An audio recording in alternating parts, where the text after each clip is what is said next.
Before this video starts, I wanted to thank the Academy by asking a very interesting question. And that question being, why does horror not get any attention at the Oscars? I'm aware that there's award shows and ceremonies in which horror has a better chance to be recognized, but I really can't comprehend the overall feeling that horror just gets no love at any ceremony. And I have to sit here and ask myself, is it because of the mindless sex that a ton of horror movies have? No, it couldn't be that. Could it be the amount of violence and over redundant gore that is always in a horror movie, and that's the main goal of a horror movie? Well, no, it can't be that either. Maybe horror films are just not allowed. No, it can't be the case. But maybe they're just, you can't talk about some things in films, and that's why they're not allowed. Jordan Peele, get out. No. Maybe A24 is just too extreme for the Academy. We all know most of their films are a lot to handle, and the topics they cover are extreme, and the horror is over the top. Maybe A24 just isn't allowed at the Oscars in general. That's a fucking lie. They're pretty much welcomed in with open arms. Hey, wait a minute, why didn't Toni Collette and Florence Pugh get any nominations for their films? Aren't these, like, incredible performances that are top rated and, like, everyone talks about these? How come they didn't win Oscars for it? Like, I know, like, the movies are extreme, but seriously? You're not gonna credit the actors or actresses because the movie's over the top? Okay, cool. Anyways, see you guys for Oscars 2025 when Saltburn wins 17 awards. Anyway, what are we talking about? Oh yeah, robbed performances. Pearl is a 2022 film directed by Ti West starring Mia Goth, which is the sequel/prequel to a 2022 film called X directed by Ti West starring Mia Goth. Hey, wait a minute. And before I start rambling about how amazing this movie is, just know I'm completely biased. I have 2 posters, the Steelbook, the Blu-ray, a pin, and what else? What else do I have? I don't have the vinyl or the pig bank, but give me time, I'm sure I'll get my hands on it. I love this movie, and it is, I think, my 3rd favorite, like, movie of all time, which I know is crazy to say, but that's the point of this video. Shut up and listen. Let it be known also, like I said, this film came out like months after X, which was a wild slasher, little lewd film that came out, and everyone was like, wow, that was pretty good. And then we got a look for Pearl, and we're like, oh, this is gonna be different. And it was. To me, Pearl is to women what Joker is to men. You know what I mean? That's the best way I could explain what this movie is in, like, cinematic terms. What I think really works for this franchise as a whole, the X franchise, is all these movies can be your own personal pick and your own personal, like, yeah, I like that one, I think that one's better. Because a lot of people like X, and I agree, X is a great movie, but there's just something about this film that I can't shake the feeling of, wow, I want this film to succeed every way, shape, or form, every possible way. I want Oscars, I want people to know about Pearl. And, well, she does too. She really wants that too. I think it's also really safe to say that this film started the crazy Mia Goth renaissance, which she was a little wacky before, but every film coming out after this one is just like, we get it, Mia. You are the greatest actress of all time. I don't even think that's my opinion anymore. I think that's just facts. Can we please give this woman an Oscar? She deserves it.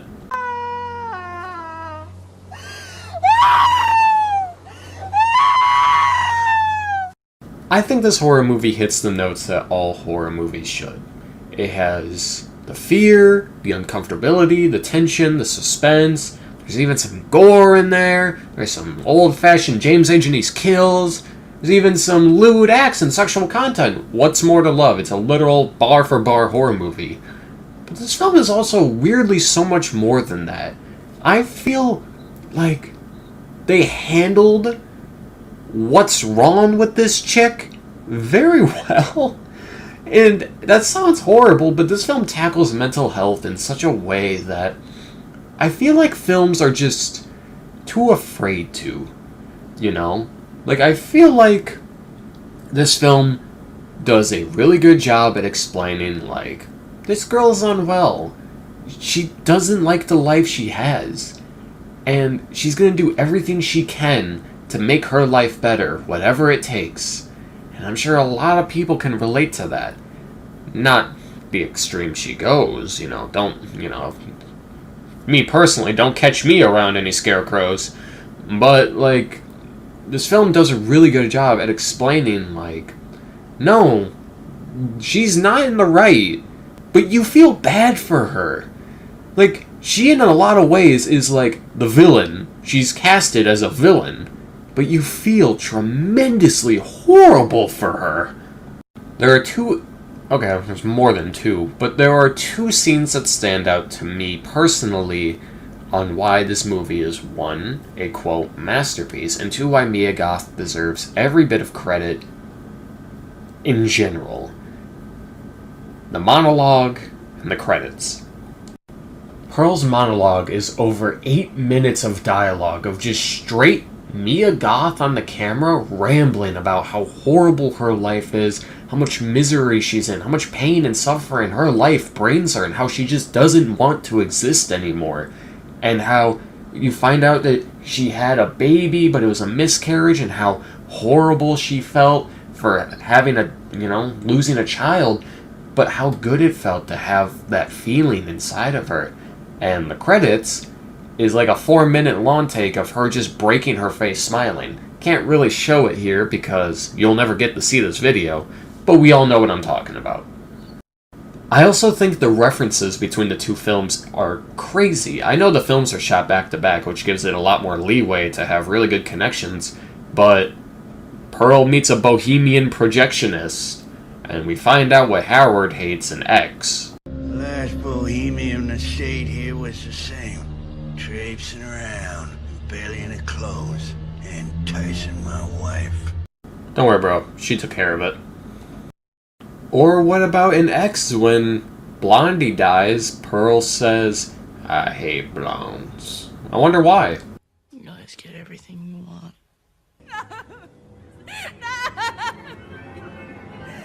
Or also, like I mentioned before, the pig that deteriorates over time when you watch Pearl's mental state deteriorate. I heard that theory, but I always thought it was a straight. Oh my god! And obviously this movie's weird and all, but like, I really think that's kind of its charm.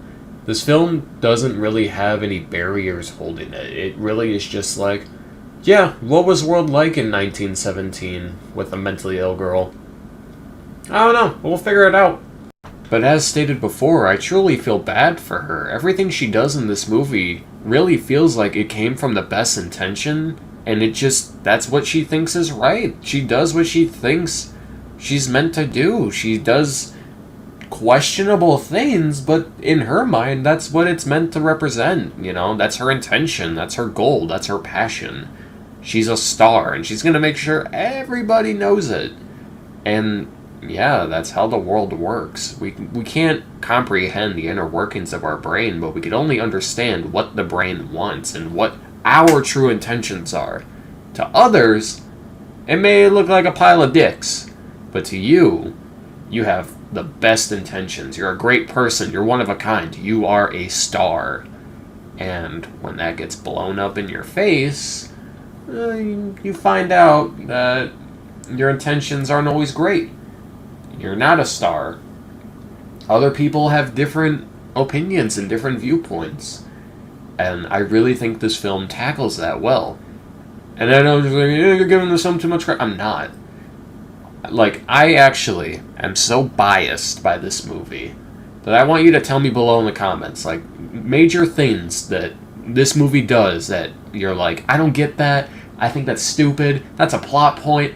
Like, genuinely, I want to hear how wrong I am about all this. So please, let me know down below, and we'll make this work.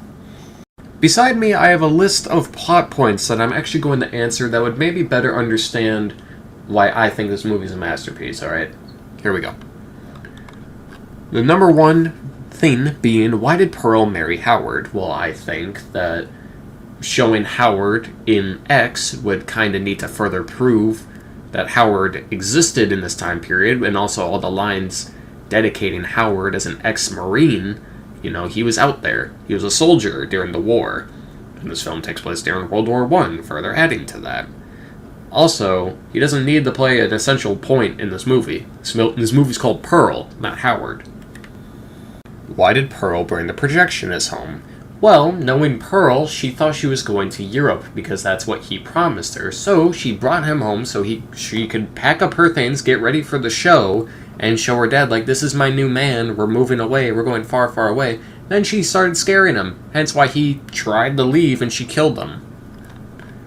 How did Pearl remove the car from the lake? I don't think she did. I'm pretty sure it's an X, like, when we see one of the characters die. Like, I'm pretty sure there is a car in the lake that is unexplained how it got there, and I believe that's the projectionist's car.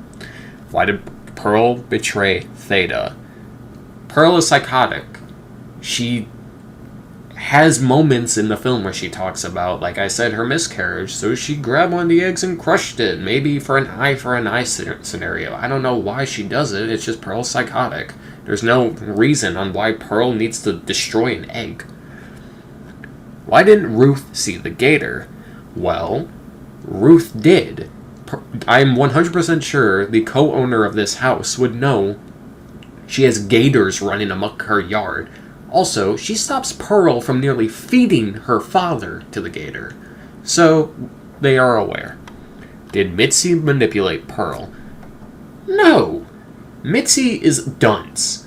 Alright, Mitzi is just a happy-go-all, my brother's out there in the military while you're over here slaving at home.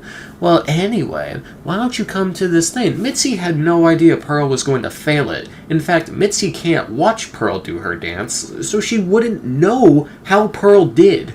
And Mitzi genuinely had stage fright because she's considered the Cowardly Lion, due to this film having huge Wizard of Oz undertones.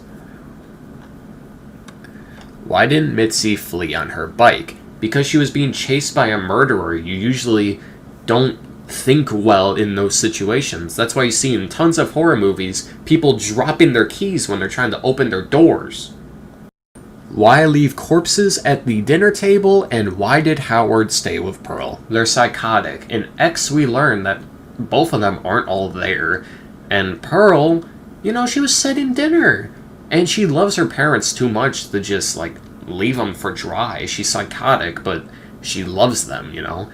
You see the remorse in her face when her parents die in this movie, you know? She has actual feelings for them. And Howard not leaving, again, Howard is a psycho. And would you leave? Like the projectionist? I don't know, man. The only one of those plot points I could actually understand is the car, because it might be a different car in X. I 100% really do not remember, but you can push cars, and, like, Howard would have helped her, because, like, if someone came looking, they would have done something about it, and that is, like, there's a plot point right there. How come nobody came looking? People probably did, and they would have disposed of them. They probably fed everyone to Theta, so who are we to judge? I truly think overall, this film has something special about it. A lot of people, I think, aren't going to understand this film because I think a lot of people doubt mental health as much as they doubt mental illness. This movie, I think, tackles a very real issue. This is how people think. This is how people act. And I really... It's gonna sound weird, but, like, I think a lot of people, like, understand the monologue. A lot of people come together and they feel what Pearl is feeling in that scene. And I don't think that's a bad thing. I think, you know, doing the actions that Pearl does in this movie is bad. But at the same time, you know, where she talks about, like, I don't want to experience this. Am I wrong for this? Am I... her reactions are very human. What she did are not. You see what I mean? Humans can have remorse for things they've done. Humans can do horrible, horrible, horrible things, and at the end of the day, they will feel guilt for it. But it's how they've been neglected, or treated, or raised, or how their brains are functioned, how they're chemically wired to think otherwise, it's how they are, it's how they act, and that's kind of the traumatic point of this movie, is that, people are crazy, bitches be crazy, and that's normal, that's life, people are people. Making that joke in the beginning about, as this is for women as Joker is to men, it's very much just a symbol of, films like this and Joker, Smile, and other films tackle mental health very well. And it's only in horror movies because, well, we depict that such thing as mental illness. And we depict mental health and mental illness as horror. It's horrible. You're wrong for having that. There's something wrong about you for this and that.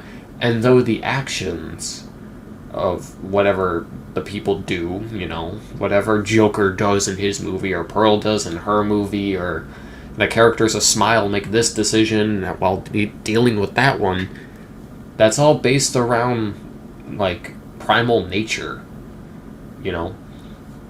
Arthur Fleck is going to do this because that's what his brain tells him to do,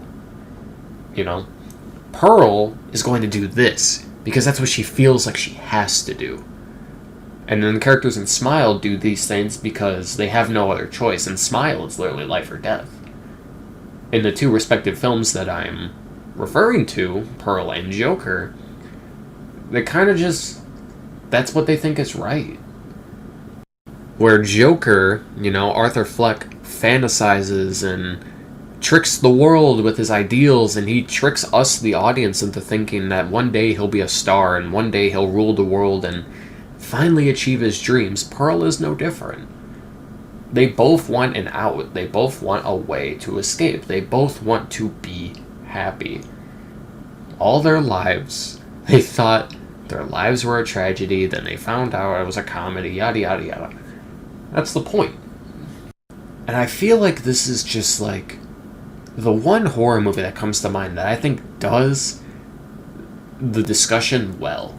That monologue is what we need. That monologue is something that I don't think is done in horror. I can't think of a horror movie that has a long take where an actor just vents. There are horror movies with big bombastic yelling, screaming, scenes of character, scenes of fear, tension, and suspense. But that monologue, there's nothing scary about it. To the audience, we feel bad. We feel uncomfortable. We feel grossed out because what we're hearing is so inhumane. It's inhuman, the things she's done. And for her to justify it with these words is just no, that's wrong, but to her, that's right. I think that's really well done. I think the film being able to tackle that is insane. The moral of the story is you can't always get what you want, while also tackling my chair's creaking again. While also tackling mental health and mental illness is crazy. And I know a lot of people are going to give me crap being this film isn't about mental health or mental illness. It absolutely is. We get so many moments in here where, Pearl is freaking out. Everyone's uncomfortable by her. Everyone Pearl interacts with in this movie, it's a matter of 4 people: her parents, the projectionists, and Mitzi. They all fear her at some point when they see the real her. But in her mind, the real her is a star. The real her is doing the best she can to get by in this world when she didn't ask to be, a part of this. And that's the whole point of the monologue. And the credits also show off that, You know, she's happy that her husband's home. And, like, maybe you could interpret it as, like, it's just a scary scene. It's not that deep. And I know Mia Goth improvised that, but I feel like you could interpret it as she's happy her husband's home. In fact, she's overjoyed. But she starts breaking. She starts crying. She starts tearing up. And she's like, no, I have to stay happy because he's home and I needed this. I don't get the life I want, but I get the life I deserve. And that's, you know, that's what she's stuck with. I feel like I'm not doing a good job at putting this movie into perspective or into words, but I truly think this film is something immaculate and special. It's something that horror doesn't get often, and it definitely is robbed of every award. Like, there's a reason this film is in, like, my top 3 favorite movies of all time, and I have the merchandise all over my room, and I can't explain, just, like, it works. Just 'cause. That's why. It just does. And that's all you need to know. Pearl works because Pearl gets it. And if you don't, and if this is one of those movies where you're like, oh, it's bad because I have to do research, oh my gosh, why do I have to look at little details? And you don't. Like, if you have any understanding of any mental health or any mental illness or any bit of psychology, or you just want a good horror movie, it's good. Like, you can look at this film in many ways. You can look at it through Pearl's lens or through everyone else. And either or is terrifying. Because to everyone else, she could snap at any moment. And she does. But to her, she's not going to get what she wants. To her, she's not going to become a star. She's going to live at that house forever.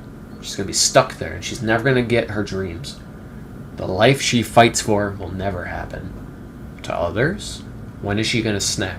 When is she gonna chop me in two and feed me to the gator? When is she just gonna start twitching and then, you know, set me on fire? There are different ways to watch this film, different lenses. And as I stated before, it's like, you know, there's some Wizard of Oz stuff here. I'm gonna let you do your research on that and figure that out. Just know that, like, it all connects. It's pretty cool. For many people, I don't think it's that they don't understand this movie. I think it's just that they don't want to appreciate it. And if you don't get it, then you don't get it. You don't have to like these things. I've stated that. This is just my take, my opinion. That's the whole point of this channel. But I'm excited for Maxine. I know frighteningly little about it, and I'm kind of worried, you know. I really want this to be like a Trojan Horse trilogy. Quiet Place was. I'm very happy about that. But I want the X trilogy to actually just, like, blow up. I want it to be remembered as one of the most, like, whoa trilogies, you know? And I really want Pearl to be at the top of that. I want X to be remembered for the craziness it had. I want Maxine to be remembered for what it left off, like how it finished it. But I want Pearl to forever be remembered as the film that just did it. They just went for it. They said, you know what? Screw it. And I'm excited for what people are going to say. I'm excited for what people are going to write down below. I hope this video does well, because I did actually put a lot of effort into it. And it is a lot of me rambling. But again, I love this movie. I cannot put into words how just, like, this movie puts a smile on my face, and that sounds so horrible, but it's a good movie, and it means the world to me. I don't know why. I root for this character, and I fear this character, and I think it just works both ways. Thank you so much for watching this video. I, again, worked really hard on it. Give it some love. Please subscribe. I did work extremely hard on this, and 99% of you are not subscribed, so please do so. Thank you so much for watching. Leave a like. As you can hear, I'm starting to lose my voice. I've been talking for a great while. Leave a like. All of that. I appreciate every single one of you. And again, tell me below everything you think about this movie, because I want the world to know her name. Alright. I did it. Whew. Peace.